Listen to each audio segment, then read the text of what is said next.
அனைவருக்கும் வணக்கம். நான் பிரபாகரன், ஜோதிடர், சென்னையிலிருந்து பேசுகிறேன். இப்போ என்ன சொல்ல போகிறேன்னா, இந்த ராகு கேது பயிற்சி பற்றி தான் சொல்ல போகிறேன். கருத்தில் கொள்ளுங்க. இப்போ ராகு கேது பயிற்சி பார்த்தீங்கன்னா, வாக்கியப்படி 26/4/2025 சனிக்கிழமை சூரிய உதயம் 25-29 நாழிகை அளவில் வாக்கியப்படி ராகு பகவான் மீன ராசியிலிருந்து கும்ப ராசிக்கும், கேது பகவான் கன்னி ராசியிலிருந்து சிம்ம ராசிக்கும் சஞ்சரிக்கிறார்கள். கருத்தில் கொள்ளுங்க.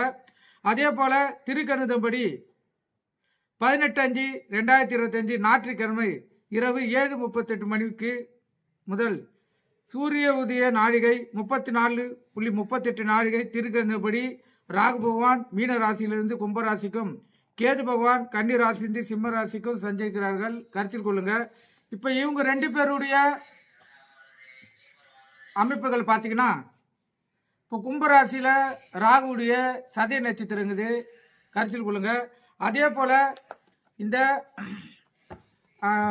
சிம்ம ராசியில் கேதுவுடைய மக நட்சத்திரம் இருக்குது. இது 2 நட்சத்திரமே மிகவும் அதாவது கொடும் செயலை செய்யக்கூடிய நட்சத்திரங்கள். கருத்தில் கொள்ளுங்க. இப்போ மக நட்சத்திரம் ஓரளவு தேவலான்னு வச்சுங்க. ஆனால் இந்த சதய நட்சத்திரம் 100 நட்சத்திரத்துக்கு சமம். அந்த நட்சத்திரத்தில் இந்த காலகட்டத்தில் ஏதாவது ஒரு குழந்தை பிறந்துருச்சுன்னா, அது சதய நட்சத்திரம் லக்னத்தை வாங்கிடுச்சுன்னா, இல்லை மக நட்சத்திரம் லக்னத்தை வாங்கிடுச்சுன்னா, அந்த குழந்தை பாதிப்பே, அதாவது அந்த குழந்தையுடைய வாழ்க்கையில் பாதிப்பே ஏற்படும். அப்படி அந்த காலகட்டத்தில் பிறக்க குழந்தைகளுக்கு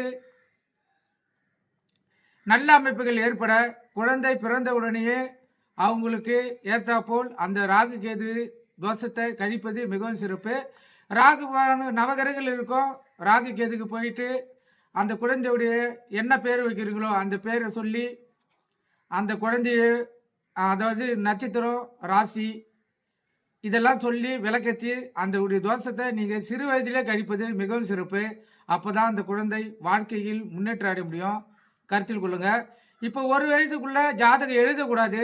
கருத்தில் கொள்ளுங்க. ஆனால் பார்த்துக்கலாம், என்ன லக்கணம், என்ன ராசி, என்ன நட்சத்திரம்னு தெரிஞ்சுக்கின்னு நீங்கள் செய்யலாம். அது தவறு கிடையாது. ஆனால் எக்காரணம் கொண்டும் 1 வயது நிறைவடைறதுக்குள்ள ஜாதகத்தை எழுதக்கூடாது. அதை கருத்தில் கொள்ளுங்க. ராகு கேது இந்த பயிற்சி கண்டிப்பாக 100% பாதிப்பு ஏற்படுத்தும். ஏன்னா அது மையப்புள்ளியான இடம். அது அந்த இடத்துல ராகு பகவான் முழு பலத்தையும் கொண்டு தான் இயக்குவார். கருத்தில் கொள்ளுங்க. கேது வாச்சம் ஓரளவு தான் செய்வார். ஆனால் ராகு முழு பலனையும் செய்துருவார். நீங்கள் கருத்தில் கொண்டு பயன்பெறுங்க. நன்றி, வணக்கம்.